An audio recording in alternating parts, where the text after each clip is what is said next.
सरस्वती नमस्तुभ्यं वरदे कामरूपिणी विद्यारम्भं करिष्यामि सिद्धिर्भवतु मे सदा सुरासुरे सेविता पादपङ्कजा करीशराजितगमनीय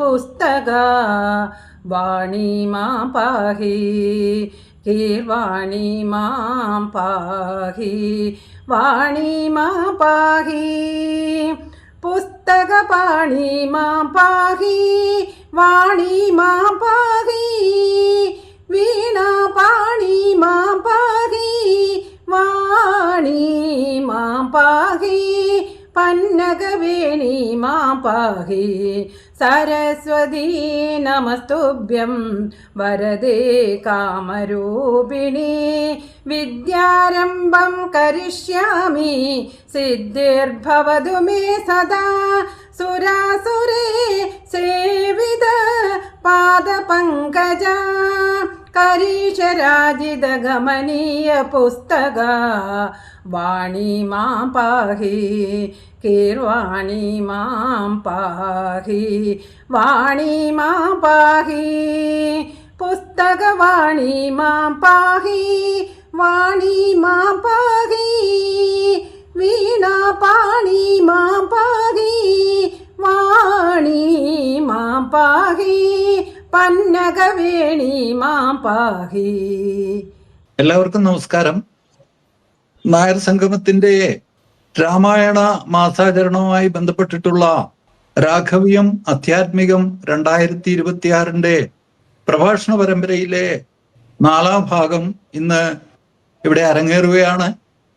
ഈ വേദിയിൽ എത്തിയിരിക്കുന്ന എല്ലാ മഹൽ വ്യക്തികളെയും നായർ സംഗമത്തിന്റെ ഭാരവാഹികളായ Shri president Shri VPK Unnimenon sir, vice president Shrimathi Kusumakumari അമ്മ, joint secretary Shri K Sudheer, treasurer Shri KC Raghunathan Nair, സംഘടനയുടെ ഭാരവാഹി മറ്റു കമ്മിറ്റി അംഗങ്ങളായ ശ്രീ JS പിള്ളൈ, ശ്രീ മോഹനൻ നായർ, അതുപോലെ ശ്രീ രവിരാജ് എന്നിവരെ ഈ വേദിയിലേക്ക് സഹർഷം സ്വാഗതം ചെയ്യുന്നു.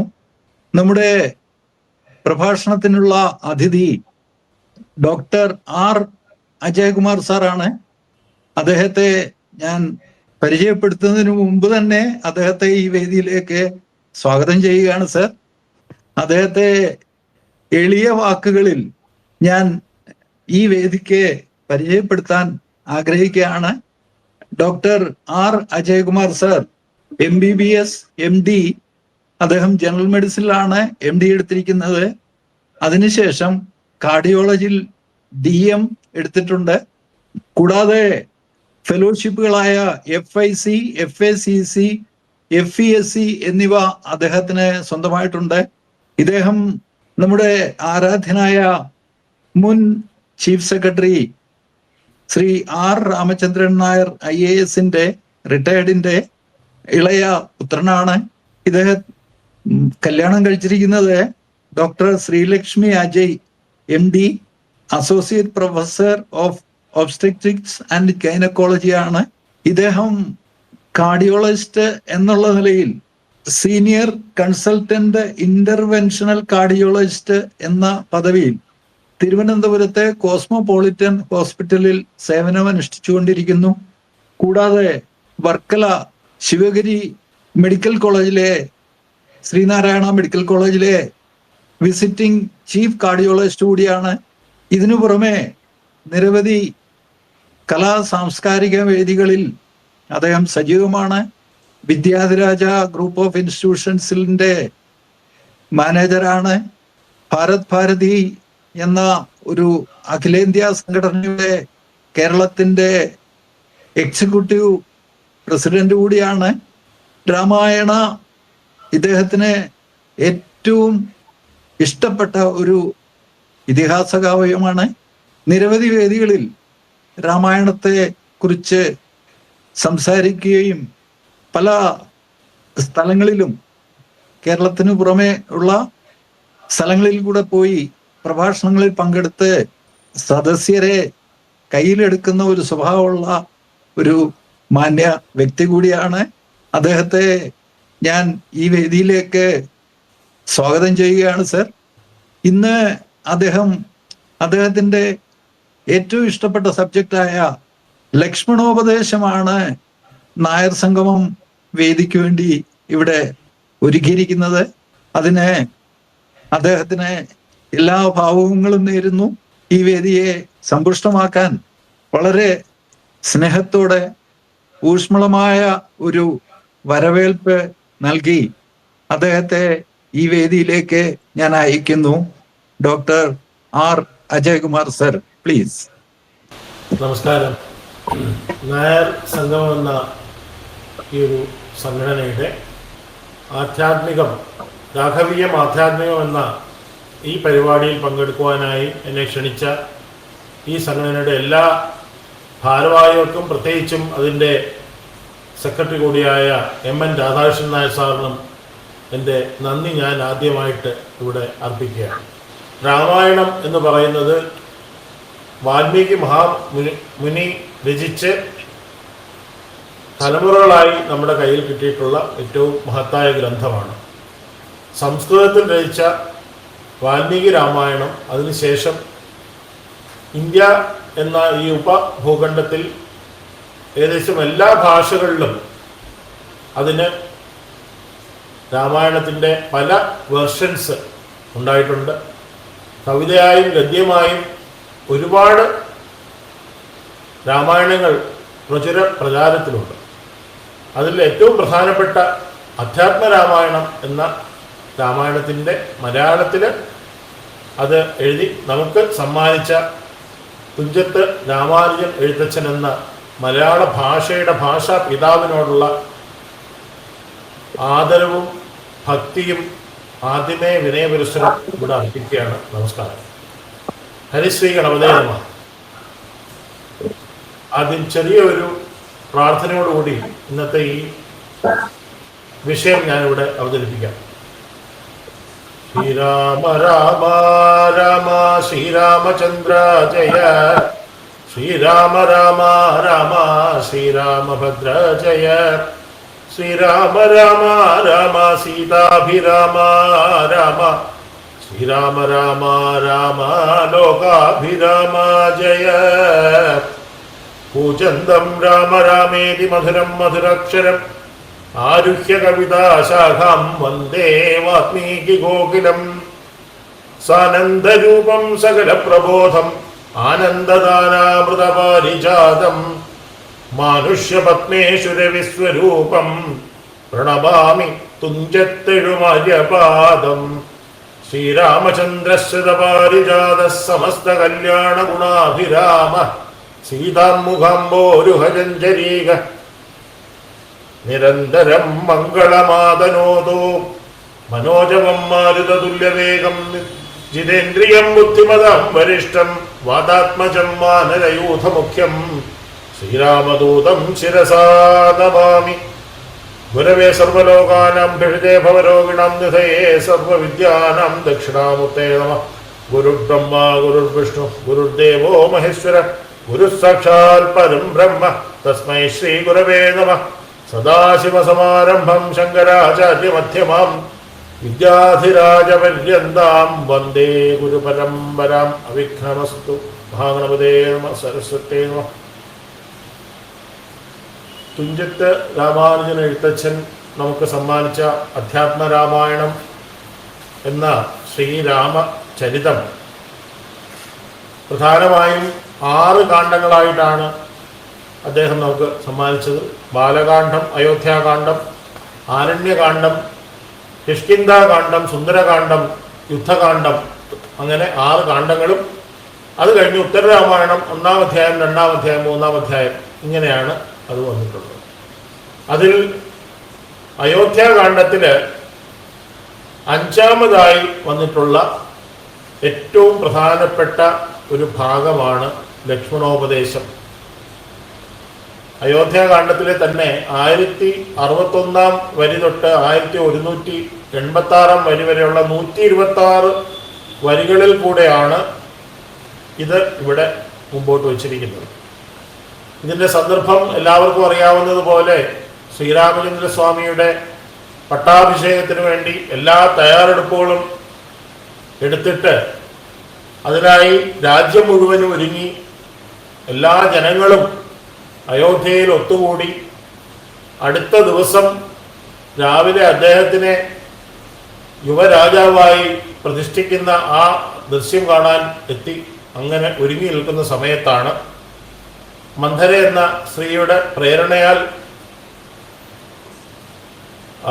നമ്മുടെ ഭരതസ്വാമിയുടെ മാതാവായ കൈകേയിയുടെ ഇടപെടൽ മൂലം ആ ഒരു ചടങ്ങ് മാറ്റിവെക്കേണ്ടി വരുന്ന അവസ്ഥ ഉണ്ടാവുകയും ദശരഥന് സഹിക്കാൻ വയ്യാതെ അദ്ദേഹം മരണാസന്നനാവുകയും ചെയ്യുന്ന അവസ്ഥ ഉണ്ടാവുന്നു. ആ സമയത്ത് ശ്രീരാമചന്ദ്രസ്വാമി അദ്ദേഹത്തിൻ്റെ മാതാപിതാക്കളുടെയും കൈകേയി എന്ന മാതാവിൻ്റെയും എല്ലാവിധ ആവശ്യങ്ങൾക്കും അവരുടെ നിർദ്ദേശങ്ങൾക്കും പൂർണ്ണമായും വിധേയനായി ഏറ്റവും ഉന്നതമായ ഒരു പുത്രന് ചെയ്യാൻ പറ്റുന്ന ഏറ്റവും വലിയ ത്യാഗം അവിടെ നമുക്ക് കാണിച്ചു തരിക. അദ്ദേഹം ആ ഒരു നിർദ്ദേശം കിട്ടിയ നിമിഷം ഒരു മഹാരാജാവാക്കും എന്ന് പറഞ്ഞപ്പോൾ എങ്ങനെ അദ്ദേഹത്തിന് ഭാവം ഉണ്ടായിരുന്നോ അതേ ഭാവത്തോടു കൂടി തന്നെ വനവാസത്തിന് പോകണം 12 വർഷം എന്ന് പറയുമ്പോൾ ഒരു ഭാവവ്യത്യാസമില്ലാതെ രണ്ടിനെയും ഒരുപോലെ കാണുന്ന ഏറ്റവും മഹത്തരമായ ഒരു മാനുഷിക മൂല്യമാണ് അവിടെ കാണിക്കുന്നത്. സ്വന്തം പിതാവിന് മാതാവിനും കുടുംബത്തിനും എന്താണോ ഏറ്റവും ഉചിതമായിട്ടുള്ളത് രാജ്യത്തിനും സ്വന്തം പിതാവ് നൽകിയ വാക്കിന് പൂർണ്ണമായ വില നൽകിക്കൊണ്ട് 12 വർഷത്തേക്ക് വനവാസം ഏറ്റെടുത്ത് പോവാൻ ഒരുങ്ങുന്നു. ഇതറിഞ്ഞ് കോപാകുലനായ ശ്രീരാമചന്ദ്രസ്വാമിയുടെ അനുജൻ ലക്ഷ്മണൻ വളരെയധികം ദേഷ്യത്തോടുകൂടി വന്ന് പറയുന്ന ഒരു രംഗമാണ്. അദ്ദേഹം പറയുന്നതിൽ ചില വാക്കുകൾ ബന്ധിച്ചു രാധനെയും പിന്നെ ഞാൻ ഉള്ളവരെയുമൊക്കെ അന്തകൻ വീട്ടിനയച്ച് അഭിഷേകം ഒരന്തരം കൂടാതെ സാധിച്ചു കൊള്ളുവൻ. അഭിഷേകം ശ്രീരാമചന്ദ്രസ്വാമിയുടെ അഭിഷേകം നടത്തുവാൻ ആരെയെല്ലാം വധിക്കണമോ അവരെല്ലാം വധിക്കാനും ഞാൻ തയ്യാറാണ്. അന്തകന്റെ വീട്ടിന് അയക്കണം, അതിന് തയ്യാറാണ് എന്ന് പറഞ്ഞ് അത്രയും കോപാകുലനായി മുന്നോട്ട് വരുമ്പോൾ ഒരു ജ്യേഷ്ഠ സഹോദരനായ ശ്രീരാമചന്ദ്രസ്വാമി ലക്ഷ്മണസ്വാമിയോട് സ്നേഹബുദ്ധ്യ നൽകുന്ന ഉപദേശമാണ് ലക്ഷ്മണോപദേശം. ആ ലക്ഷ്മണോപദേശത്തിൽ ഓരോ വാക്കുകളും നമ്മൾ ശ്രദ്ധിക്കുകയാണെങ്കിൽ ഒരു കുടുംബത്തിനകത്ത് ഒരു ജ്യേഷ്ഠൻ എങ്ങനെ പെരുമാറണം, അനിയന്മാരോട് എത്രയധികം അവർക്ക് പ്രാധാന്യം നൽകണം, അവരുടെ ചിന്തകൾക്ക് പ്രാധാന്യം നൽകണം, അവരെ എങ്ങനെ നല്ല വഴിക്ക് നയിക്കണം എന്നുള്ളതിൻ്റെ ഏറ്റവും വലിയ മാതൃകയാണ് ലക്ഷ്മണോപദേശം. വത്സ സൗമിത്രേ കുമാരനീ കേൾക്കണം മത്സരാദ്യം വെടിഞ്ഞെന്നുട വാക്കുകൾ നിന്നുട തത്വമറിഞ്ഞിരിക്കുന്നിതു മുന്നമേ ഞാനിടോ നിന്നുള്ളിലെപ്പോഴും എന്നെക്കുറിച്ചുള്ള വാത്സല്യപൂരവും നിന്നോണമില്ല മറ്റാർക്കുമെന്നുള്ളതും നിന്നാൽ അസാധ്യമായില്ലൊരു കർമ്മവും നിർണയമെങ്കിലും ഒന്നിതു കേൾക്ക നീ എന്ന് പറഞ്ഞാണ് തുടങ്ങുന്നത്. അതിനകത്ത് ആ തുടക്കം തന്നെ വത്സ സൗമിത്രേ കുമാര. വത്സ എന്ന് പറയുമ്പോൾ ഏറ്റവും സ്നേഹത്തോടെയുള്ള ആ വാക്ക്, കുമാര കുഞ്ഞെ എന്നുള്ള അത്ര കാരുണ്യവും അത്ര സ്നേഹവും. നീ കേൾക്കണം മത്സരാദ്യം വെടിഞ്ഞെന്നുടെ വാക്കുകൾ. നിന്റെ ഈ മത്സരവും ഒക്കെ മാറ്റി വെച്ചിട്ട് നിന്റെ ജ്യേഷ്ഠനായ ഞാൻ പറയുന്ന വാക്കുകൾ നീ ശ്രദ്ധിക്കണം. പക്ഷെ അത് കഴിഞ്ഞ് പറയുന്നത് നിന്നുടെ തത്വം അറിഞ്ഞിരിക്കുന്നത് മുന്നമേ ഞാനിടോ നിന്റെ എല്ലാ കാര്യവും നിന്റെ ചിന്തയും നിന്റെ നല്ല സ്വഭാവവും നിന്റെ എല്ലാ പ്രവർത്തനവും കൃത്യമായി മനസ്സിലാക്കിയ ഞാൻ നിനക്ക് എപ്പോഴും എന്നോടുള്ള വാത്സല്യപൂരവും നിന്നോളമില്ല മറ്റാർക്കും എന്നുള്ളത്. വേറെ അച്ഛനോ അമ്മയ്ക്കോ ബാക്കി സഹോദരങ്ങൾക്കോ നാട്ടുകാർക്കോ ഭാര്യയ്ക്കോ ആർക്കുമില്ലാത്തത്രത്തോളം എന്നോട് നിനക്ക് സ്നേഹമുണ്ടെന്നുള്ളത് എനിക്ക് വ്യക്തമായ ധാരണയുണ്ട്. അതുകൊണ്ട് നീ എൻ്റെ ജീവിതത്തിന്റെ ഒരു ഭാഗമാണ്, എൻ്റെ തന്നെ ഒരു ഭാഗമായ നിന്നടുത്ത് എനിക്ക് ആ സ്നേഹം കൊണ്ട് പറയുന്നതാണ് നീ ഇത് മത്സരം ഒഴിവാക്കി കേൾക്കണം എന്ന് പറയുന്ന ആ ഒരു രീതി.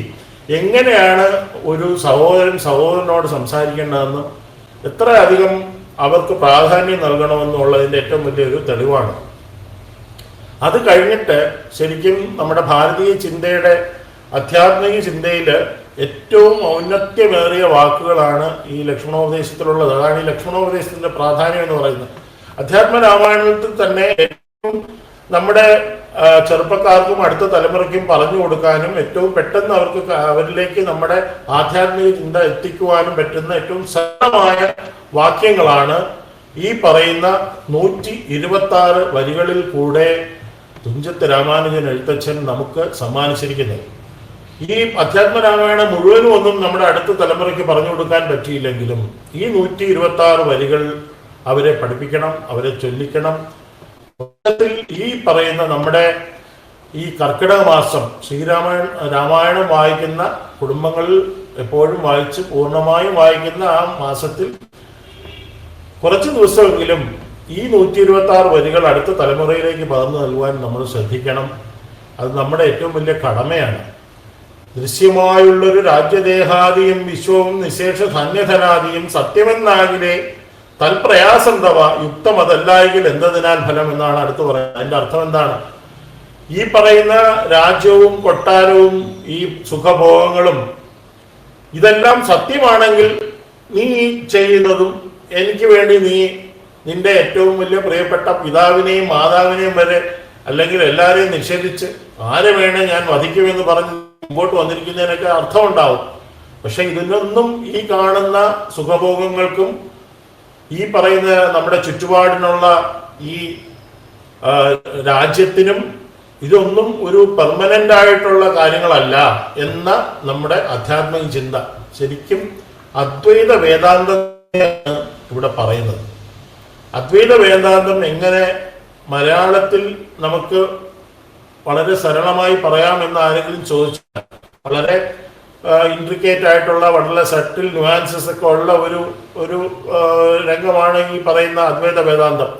അദ്വൈതം എന്ന് പറയുമ്പോൾ ഞാനും ഭഗവാനും ഇല്ല, ഈ ആത്മാവും പരമാത്മാവും ഒന്ന് തന്നെ എന്നുള്ള എവറിത്തിങ് ഈസ് വൺ. ഇപ്പോഴത്തെ ലേറ്റസ്റ്റ് ആയിട്ടുള്ള സയൻസും അതിലേക്ക് തന്നെയാണ് പോയിക്കൊണ്ടിരിക്കുന്നത്. There is no nothing but one എന്നുള്ള പോളിസിയിലേക്ക് തന്നെയാണ് ആസ്ട്രോഫിസിക്സ് വരെ ഇപ്പോൾ എത്തി നിൽക്കുന്നത്. അത് നമ്മുടെ പൂർവികരായ ഋഷീശ്വരന്മാർ നമുക്ക് നൽകിയ 108 ഉപനിഷത്തുകളിൽ കൂടെ പ്രധാനപ്പെട്ട 10-11 ഉപനിഷത്തുകളിൽ മാണ്ഡൂക്യ ഉപനിഷത്ത് എന്ന് പറയുന്ന വെറും 12 ശ്ലോകങ്ങൾ മാത്രമുള്ള ഉപനിഷത്തിന്റെ 7ാമത്തെ ഒരു ശ്ലോകം പഠിച്ചാൽ മതി എന്നാണ് പറയുന്നത്. മാണ്ഡൂക്യം ഏകമേവ അലം എന്നാണ് പറഞ്ഞിരിക്കുന്നത്. അത് ശങ്കരാചാര്യ സ്വാമി പറഞ്ഞാണ്. മാണ്ഡൂക്യമാണ് ഈ 108 ഉപനിഷത്തുകളിൽ ഏറ്റവും ചെറുത്. അതിൽ തന്നെ 12 ശ്ലോകം മാത്രമുള്ള മാണ്ഡൂക്യത്തിലെ 7ാമത്തെ ഒരു ശ്ലോകം പൂർണ്ണമായും മനസ്സിലാക്കാൻ കഴിഞ്ഞാൽ അത് മാത്രം മതി ജീവിതത്തിൽ എന്താണ് നമ്മുടെ ഈ എക്സിസ്റ്റൻസ്, യൂണിവേഴ്സ് എന്താണെന്നുള്ള മനസ്സിലാക്കാനുള്ള എല്ലാ കാര്യവും അതിനകത്തുണ്ട്. അത്രയും ഡീപ്പായിട്ടുള്ള നോളജിനെ മലയാളത്തിൽ നമുക്ക് നൽകിയിരിക്കുകയാണ് ഇവിടെ.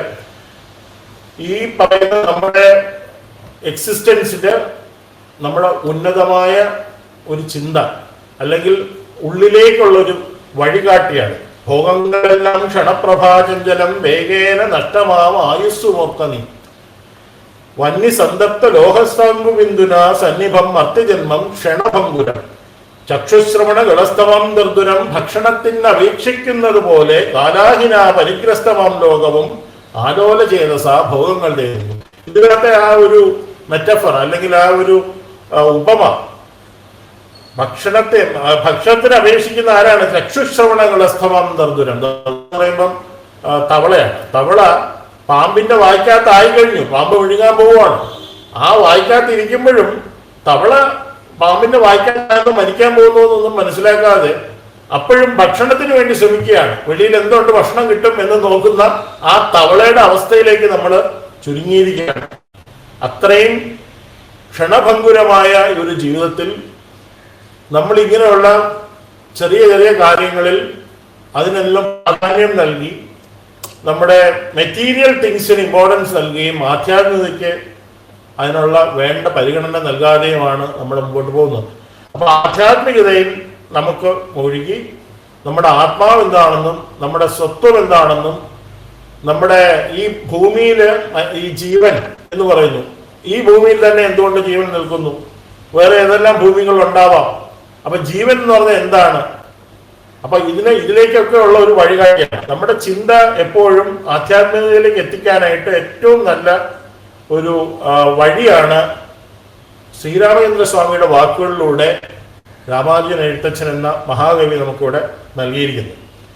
പുത്രമിത്രാർത്ഥ കളർത്താതി സംഗമം ഇത്രയും അല്പകാലസ്ഥിതമോർക്ക് പാന്ധർ പെരുവഴി അമ്പലം തന്നിൽ എത്താന്തരായി കൂടി വിയോഗം വരും പോലെ നദ്യാമൊഴുകുന്ന കാഷ്ടങ്ങൾ പോലെയും എത്രയും ചഞ്ചലമാലയ സംഗമം ലക്ഷ്മിയും അസ്ഥിരയല്ലോ മനുഷ്യർക്ക് നിൽക്കുമോ യൗവനവും പുനരധ്രുവം സ്വപ്നസമാനം കളത്ര സുഖം നൃണാം അല്പമായുസ്സും നിരൂപിക്ക ലക്ഷ്മണ രാഗാതിസങ്കുലമായുള്ള സംസാരമാകെ നിരൂപിക്കൽ സ്വപ്നതുല്യം സഖേ. അവിടെ സ്വപ്നതുല്യമായ ഈ സംസാരത്തെ കുറിച്ച് പറയുമ്പോൾ എല്ലാം മായയാണ് എന്നുള്ള ആ സങ്കല്പമാണ് നമ്മുടെ ആധ്യാത്മിക ചിന്തയാണ് ഇവിടെ കൊണ്ടുവരുന്നത്.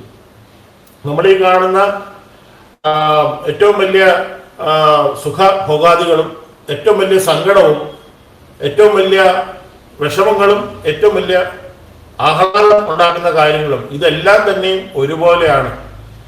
ഈ നമ്മുടെ ഭഗവത്ഗീതയില് 2-ാം അധ്യായത്തില് സ്ഥിതപ്രജ്ഞസ്യ ഭാഷ സമാധിസ്ഥസ്യ കേശവ സ്ഥിതതിക്കിം പ്രഭാഷേത കിമാസീത വ്രതേതഹിം എന്ന് അർജുനൻ ചോദിക്കുന്നുണ്ട്. സ്ഥിതപ്രജ്ഞൻ എന്ന് പറഞ്ഞ ആരാണ്? സ്ഥിതപ്രജ്ഞനായ ആള് മനസ്സിന് സ്ഥിരത്വമുള്ള ആള്, എല്ലാത്തിനെയും ഒരുപോലെ കാണാൻ പറ്റുന്ന ആള് എന്നുള്ളതാണ്. ആ സ്ഥിതപ്രജ്ഞനെ എങ്ങനെ അറിയാം? ശ്രീകൃഷ്ണസ്വാമി പറഞ്ഞു കൊടുക്കുന്ന ആ വരികളുണ്ട്. അവിടെയും ആ 2-ാം അധ്യായത്തിലെ സ്ഥിതപ്രജ്ഞനെ കുറിച്ച് പറയുന്ന ആ ഒരു ഭാഗം, അതുകൊണ്ടാണ് 2-ാം അധ്യായത്തിന് പ്രാധാന്യം വരുന്നത്. അതുപോലെ തന്നെയാണ് നമ്മുടെ അധ്യാത്മ രാമായണത്തിൽ ഈ അയോധ്യാകാന്ഡത്തില് ഈ ലക്ഷ്മണോപദേശത്തിനും പ്രാധാന്യം എന്ന് പറഞ്ഞാൽ ഈ പറയുന്ന എല്ലാ ഗ്രന്ഥങ്ങളും നമ്മുടെ പുരാതനമായി കൈമാറി വന്നിട്ടുള്ള എല്ലാ ഗ്രന്ഥങ്ങളുടെയും അന്തിമമായ ലക്ഷ്യം നമ്മുടെ ജീവൻ, ജീവിതം, നമ്മുടെ ആയുസ് ഇതെല്ലാം എത്രയോ തലമുറകളിലൂടെ വന്നു പോയി. നമ്മളും ഇവിടെ ഉണ്ട്, ഇനി നാളെ പോകും, ഇനി എത്രയോ തലമുറകളിലൂടെ വരാൻ പോകുന്നു. ഇപ്പൊ ഇതിന്റെയൊക്കെ അർത്ഥം എന്താണ്? നമ്മുടെ ജീവിതത്തിന്റെ അർത്ഥം എന്താണ്? ഈ ജീവിതം കൊണ്ട് എന്താണ് നമ്മൾ ലക്ഷ്യമിടേണ്ടത്? ഈ ജീവിതം കൊണ്ട് അടുത്ത് നമ്മൾ എന്താണ് നമ്മുടെ ആ പ്രയാണത്തിൽ നമ്മൾ ശ്രമിക്കേണ്ടത്? നമ്മുടെ ജീവിതം നമ്മൾ എന്തായിരിക്കണം നമ്മുടെ ഫൈനൽ എയിം?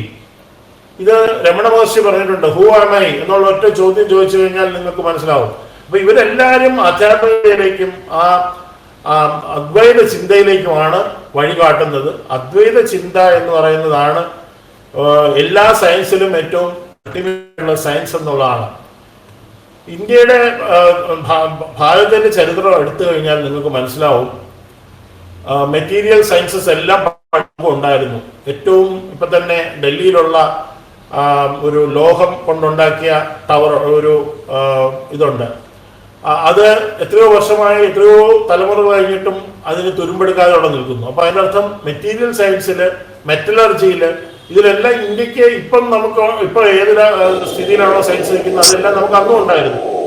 അപ്പൊ അന്ന് നമുക്കുണ്ടായിരുന്ന ഫിസിക്കൽ സയൻസിനുള്ള ഇതെല്ലാം ഉള്ളപ്പോഴും നമ്മൾ ഏറ്റവും ഉന്നതമായി വെച്ചിരുന്നത് ഫിലോസഫിയാണ്. അതുകൊണ്ടാണ് ശങ്കരായ സ്വാമി ആണെങ്കിലും ചട്ടമ്പി സ്വാമി തിരുവടികളാണെങ്കിലും നാരായണ ഗുരുദേവനാണെങ്കിലും എല്ലാവരും അവസാനം അവര് മുമ്പോട്ട് പോയിരിക്കുന്നത്. നമ്മുടെ ചുറ്റുപാട് നോക്കിയാൽ മനുഷ്യനായി ജനിച്ചവരിൽ ഏറ്റവും ഉന്നതരായ വ്യക്തികൾ ഇന്ത്യ മഹാരാജ്യത്ത് മുമ്പ് ഉണ്ടായിരുന്നവരെല്ലാം ഫൈനലി എത്തിയിരുന്നത് ഫിലോസഫിയിലേക്കാണ്, ആധ്യാത്മിക ചിന്തയിലേക്കാണ്. അത് എന്തുകൊണ്ടെന്ന് പറഞ്ഞാൽ അതാണ് ഏറ്റവും വലിയ സയൻസ്. സയന്റിഫിക് റിസർച്ച് എന്ന് പറഞ്ഞാൽ നമ്മൾ എങ്ങനെ ഫൈനലി എത്തിപ്പെടുന്ന എവിടെയാണ്? ആൽബർട്ട് ഐൻസ്റ്റീൻ പോലും അവസാനം അദ്ദേഹത്തിന്റെ ചിന്ത ആധ്യാത്മികതയിലേക്കാണ് എത്തിയിട്ടുള്ളത്. ന്യൂട്ടനെ എടുത്താലും അവരും എല്ലാവരും ഫൈനലി അവരുടെ ചിന്ത എന്താണ്, നമ്മുടെ ജീവിതം, മനുഷ്യ ജീവിതം എന്താണ്, ഈ ഭൂമി എന്താണ്, ഈ യൂണിവേഴ്സ് എന്താണ്, അതിലേക്ക് വരുമ്പോൾ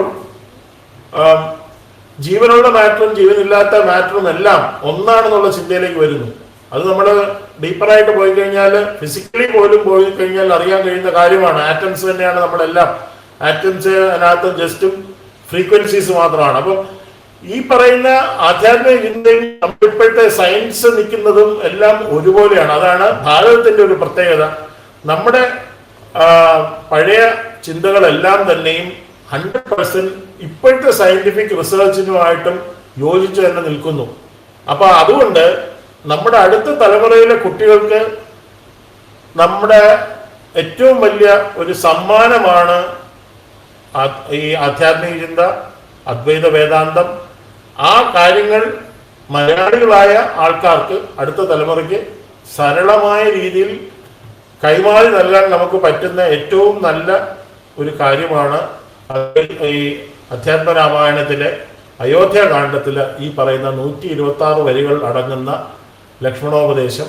ഞാൻ ആ ലക്ഷ്മണോപദേശം മുഴുവനും വായിക്കാൻ അതിനുള്ള സമയമില്ലാത്തതുകൊണ്ട് ഞാൻ അതിലേക്ക് കടക്കുന്നില്ല. പക്ഷേ ഇതിനകത്ത് ഓരോ വരികളിലും വളരെ നിഗൂഢമായ അർത്ഥങ്ങളുണ്ട്. ആ അർത്ഥങ്ങളിലേക്ക് നമുക്ക് ഡീറ്റെയിൽഡ് ആയിട്ട് പല സെഷനായിട്ട് മാത്രമേ വായിച്ച് മുമ്പോട്ട് പോകാൻ പറ്റുള്ളൂ. ഞാൻ അതിൻ്റെ ഒരു ചൂണ്ടുപലക പോലെ ഇത് പറയുന്നു എന്നുള്ളതേ ഉള്ളൂ. നമ്മുടെ കുട്ടികൾക്ക് ഇത് പറഞ്ഞു കൊടുക്കാനുള്ള ഒരു മെക്കാനിസം നമുക്കില്ല എന്നുള്ളതാണ്. ഇപ്പൊ തന്നെ നമ്മുടെ കമ്മ്യൂണിറ്റി, നായർ സംഗമം എന്ന് പറഞ്ഞിട്ട് നമ്മളിത് നടത്തുന്നു. നമ്മുടെ കമ്മ്യൂണിറ്റിക്ക് ഇപ്പം ബാക്കി കമ്മ്യൂണിറ്റീസ് വെച്ച് നോക്കുമ്പോൾ ക്രിസ്ത്യൻ കമ്മ്യൂണിറ്റിയിൽ പലതരം ചർച്ചകളുണ്ട്. ഇസ്ലാം മുസ്ലിം കമ്മ്യൂണിറ്റി അവർക്ക് അവരുടേതായ രീതിയുണ്ട്. അപ്പോൾ അവരുടെ അടുത്ത തലമുറയിലേക്ക് അവരുടെ ചിന്തകളും അവരുടെ പദ്ധതികളും എല്ലാം എത്തിക്കാൻ അവർക്ക് വളരെ സിസ്റ്റമാറ്റിക് ആയിട്ടുള്ള മെത്തേഡ്സ് ഉണ്ട്, അതിനുള്ള സാഹചര്യങ്ങളുണ്ട്. പക്ഷെ നമ്മുടെ ഒരു കമ്മ്യൂണിറ്റിയുടെ അവസ്ഥ, പ്രത്യേകിച്ചും ഹിന്ദുക്കൾക്ക് എല്ലാം തന്നെ ഉണ്ടെങ്കിലും നമ്മുടെ നായർ കമ്മ്യൂണിറ്റിക്കാണ് ഏറ്റവും വളരെ മോശമായ സ്ഥിതിയിൽ എത്തിയിരിക്കുന്നത്. നമ്മുടെ അടുത്ത തലമുറയിലുള്ള കുട്ടികൾ അമ്പലങ്ങളിൽ പോകാനോ ഭഗവത്ഗീത പഠിക്കാനോ അധ്യാത്മരാമായണം പഠിക്കാനോ ഇതിനെല്ലാം അവർക്ക് ആഗ്രഹമുള്ള കുട്ടികൾക്ക് പോലും അവസരമില്ല. അവരെ പഠിപ്പിച്ചു കൊടുക്കാൻ ഉള്ള നല്ല രീതിയിലുള്ള ക്ലാസ്സുകൾ കൊടുക്കുന്ന സ്ഥലങ്ങൾ ഇല്ല. അപ്പൊ ഇതൊക്കെ നമ്മൾ മാറ്റി നമുക്ക് പൂർണ്ണമായിട്ടും അടുത്തൊരു തലമുറയെ നമ്മുടെ ഭാരതീയ ചിന്തയിലേക്കും നമ്മുടെ സ്വത്വത്തിലേക്കും വരാനും നമുക്ക് ഈ തലമുറകളായി ഇങ്ങോട്ട് കൈമാറി കിട്ടിയിട്ടുള്ള ഈ നിധികൾ അപൂർവമായ നിധികളാണ്. അത് ഇനിയും അടുത്ത തലമുറയിൽ എത്തിക്കാനുമായിട്ട് ഇങ്ങനെയുള്ള നമ്മുടെ ഈ പ്രയത്നങ്ങൾക്ക് ഒരു ഗുണം ഉണ്ടാവട്ടെ എന്ന് ഞാൻ പരമേശ്വരനോടും ശ്രീരാമേന്ദ്ര സ്വാമിയോടും പ്രാർത്ഥിക്കുന്നു. നായർ സംഘം എന്ന ഈ സംഘടനയ്ക്കും അതിൻ്റെ ഭാരവാഹികൾക്കും ശ്രീരാമേന്ദ്ര സ്വാമിയുടെയും ഹനുമാൻ സ്വാമിയുടെയും ഒക്കെ പൂർണ്ണാനുഗ്രഹം ഉണ്ടാവട്ടെ എന്ന് പ്രാർത്ഥിച്ചുകൊണ്ട് എൻ്റെ വാക്കുകൾ ഉപസംഹരിക്കുന്നു. എല്ലാവർക്കും നമസ്കാരം. നമസ്കാരം ഡോക്ടർ സാർ. തിരക്കിനിടയിലും OPD കഴിഞ്ഞ് എത്തിയതേ ഉള്ളൂ. തിരക്കിനിടയിലും നായർ സംഗമത്തിന്റെ ഈ പ്രഭാഷണ പരമ്പരയിൽ പങ്കെടുക്കുകയും പ്രൗഢഗംഭീരമായ ലക്ഷ്മണോപദേശം വളരെ ലളിതമായ ഭാഷയിൽ വിവരിച്ചു തരികയും കൂടാതെ നമ്മുടെ യുവതലമുറയ്ക്ക്, വഴിതെറ്റിക്കൊണ്ടിരിക്കുന്ന യുവതലമുറയ്ക്ക് മാറ്റം ഉണ്ടാകണമെന്നുണ്ടെങ്കിൽ ആധ്യാത്മികതയിലൂടെ അവർ വളരണം എന്ന തത്വം ഈ വേദിയെ ഓർമ്മിപ്പിച്ചു തന്നതിൽ വളരെ സന്തോഷം സർ. ഈ ശുഭവേളയിൽ അങ്ങേക്ക് നന്ദി പ്രകടിപ്പിക്കാനായി നായർ സംഗമത്തിന്റെ ട്രഷറർ കൂടിയായ ശ്രീ KC രഘുനാഥൻ നായർ മുന്നോട്ട് വരുന്നു. അദ്ദേഹം സംസാരിക്കുന്നതാണ്. അതിനു മുമ്പ് ഒരിക്കൽ കൂടി ഡോക്ടർ R അജയകുമാർ സാറിനെ എൻ്റെയും നായർ സംഗമത്തിൻ്റെയും എല്ലാവിധ അഭിനന്ദനങ്ങളും ആശംസകളും നേരുവാൻ ഈ അവസരം വിനിയോഗിക്കുകയാണ്. ഇനിയും നമ്മൾക്ക് മറ്റൊരു വിഷയം ആയിട്ട് ഇതേ വേദിയിൽ വരാൻ ശ്രീരാമചന്ദ്ര ദേവാദികളും ജഗദീശ്വരനും അനുഗ്രഹിക്കട്ടെ എന്ന് പ്രാർത്ഥിച്ചുകൊണ്ട് എൻ്റെ വാക്കുകൾ ചുരുക്കുന്നു. നന്ദി സർ, നമസ്കാരം. അധ്യാത്മരാമായണത്തിലെ ലക്ഷ്മണോപദേശം ഇടയ്ക്കിടെ വരികൾ ചൊല്ലിയും വളരെ സരസമായ രീതിയിൽ വേദിയിൽ ഡോക്ടർ അവതരിപ്പിക്കുകയുണ്ടായി. ഇന്നത്തെ തലമുറയിലെ യുവതയ്ക്ക് നേഴ്വറി കാട്ടുന്ന ആത്മീയത നിറഞ്ഞ കഥാസാരമാണ് ലക്ഷ്മണോപദേശത്തിലുള്ളതെന്ന് അദ്ദേഹം ചൂണ്ടിക്കാട്ടി. ഡോക്ടറിന് അഗൈതവുമായ നന്ദി. അതുപോലെ വേദിയിൽ സന്നിഹിതരായ നായർ സംഗമത്തിൻ്റെ എല്ലാ അംഗങ്ങൾക്കും സംഗമത്തിൻ്റെ പേരിൽ നന്ദി രേഖപ്പെടുത്തുന്നു. നന്ദി, നമസ്കാരം.